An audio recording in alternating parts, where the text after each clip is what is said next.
20ឆ្នាំក្នុងគុក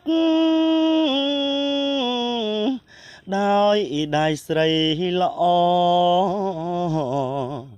គ្មានខ្នើយដេកកោយផ្ទាំងថ្ម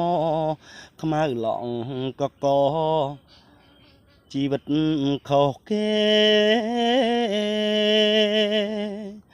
ជាប់គុកទ្រាំបានមិនតូចចិត្តទេធ្វើម្រេចច្រឡំភ្នែកស្នេហ៍ស្មានតែបាសនាពេញលៀងខណាតែបើដឹងមុនថាជាកាកៃមិនថាឡើយព្រមចារីស្រោបមាសទាំងលៃក៏មិនត្រូវការស្ដាយសាច់មួយដុំ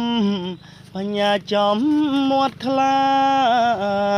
ខ្លោចចិត្តអាណិតបុតភ្ងាហៅស្រីផ្សេងថាម៉ែទៅវិញ